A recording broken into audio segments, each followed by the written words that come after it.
एक बात स्मरण में रखना कि अंगूर की हर बेल में सभी अंगूर मीठे हों ये जरूरी नहीं है। खट्टे भी होते हैं और मीठे भी होते हैं। अरे मेरे भाई, सब कुओं का पानी एक सा हो कोई जरूरी नहीं है।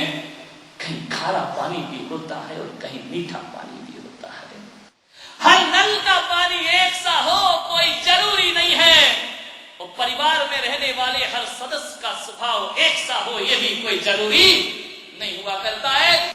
यदि किसी गांव में मीठा कुआं नहीं है तो खारे कुएं का ही पानी पीना पड़ता है। प्यास से तड़प के मरते थोड़ी हैं लोग। और आजकल तो इतनी अच्छी व्यवस्था आ गई कि खारे पानी को एक्वा गार्ड में रख दिया जाए तो वह पानी भी मीठा होकर के बदल के तुम्हारी प्यास को बुझा दिया करता है। ऐसे ऐसे फिल्टर आ गए हैं जो पानी को मीठा कर दिया करते हैं। आपसे निवेदन है, आपके घर के हर सदस्य का स्वभाव मीठा हो कोई जरूरी नहीं, कोई स्वभाव खारा भी होगा। तो एक बात ध्यान रखना, जिसका स्वभाव गुस्सेल है, जिसका स्वभाव खारा है, इसका ये मतलब तो नहीं है कि उस आदमी को घर से बाहर निकाल दिया जाए। समझदारी का एक्वा गार्ड ले आओ और जिन जिन के स्वभाव खारे हैं लगा दो समझदारी का एक्वा गार्ड। एक ससुर सुबह सुबह उठा और उसने देखा कि मेरी बहू अलग होने की जिद कर रही है। वह कहती है कि मैं इस घर में नहीं रहूंगी। उस ससुर को इतनी पीड़ा हुई। जानते हो, जिन बच्चों को माँ बाप पाल पोस कर बड़े करते हैं और वही अलग होने लगे ना, तो माँ बाप को जीवन में दो बार बहुत दुख होता है। पहली बार तो दुख तब होता है जब बेटी जवान होती है और जब डोली पर बैठ कर जाती है ना, तो पत्थर से पत्थर दिल माँ बाप के आंसू आ जाया करते हैं। पहला दुख तो तब होता है जब बेटी घर छोड़ती है, और उससे भी ज्यादा दुख तब होता है जब बड़ा होकर बेटा मुंह मोड़ता है। तो इससे बड़ा दुख दुनिया में माँ बाप को कोई दूसरा नहीं हुआ करता है। बेटी घर छोड़े तब भी दुख होता है और बेटा मुंह मोड़े तब भी दुख होता है। उस बूढ़े बाप ने देखा कि बहू कहती है कि मैं इस घर में नहीं रहूंगी। बूढ़े बाप ने पूछा कि बता, इधर आ बेटी, तो इस पेड़ की डाली को क्यों तोड़ना चाहती है?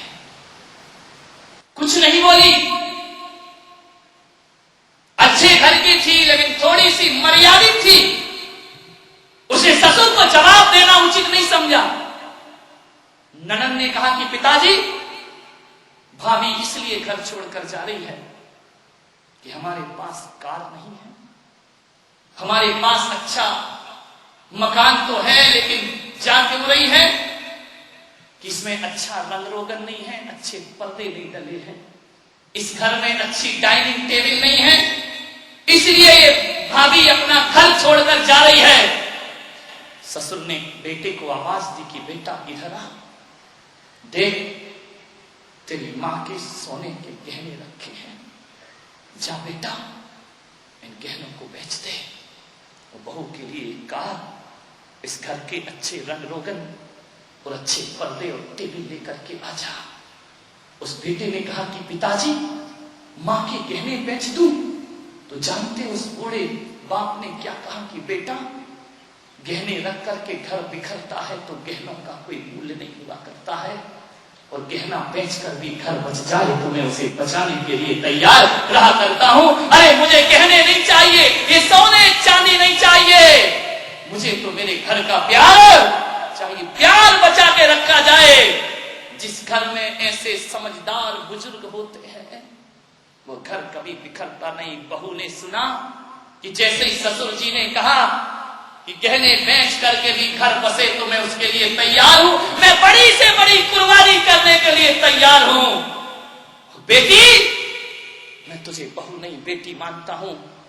चल, तुझे अच्छी साड़ी चाहिए ना, तो मैं संकल्प लेता हूं कि अपने नए कपड़े केवल साल में एक बार दिवाली पर लाऊंगा। फिर तेरा ससुर इतना पैसे वाला नहीं है बेटी कि तुझे रोज अच्छे अच्छे चीज दे सके। लेकिन मेरी बेटी, ये कहने को छोड़, यदि तू एकता के साथ रहे तो तेरी ख्वाहिश के लिए घर भी बेच दूंगा, अरे किराए के मकान में रह लूंगा, लेकिन मेरी बेटी ऐसा मत कर, इस परिवार को तोड़ मत। मान्यवर, छल छल आंसू आ गए उस बहू के। उस बहू ने कहा कि पिताजी अब मुझे अच्छे मकान की कोई जरूरत नहीं है। अरे इतना प्यार तो मेरे पिता ने नहीं किया मुझसे जितना प्यार ससुर मुझसे कर रहा है, और अब मैं जीवन में कभी भी इस घर को तोड़ने की बातें नहीं। दोनों तरफ से होता है, ध्यान रखिए। बेटी भी बहू भी ऐसी रहे, बहू का आदर्श भी होना चाहिए, सास ससुर का आदर्श भी होना चाहिए। दोनों तरफ से रिश्ते मजबूत किए जाते हैं। अकेली बहू एडजस्टमेंट नहीं करती है, हमारे बुजुर्ग महिलाओं और माँ बाप को भी एडजस्टमेंट करना चाहिए।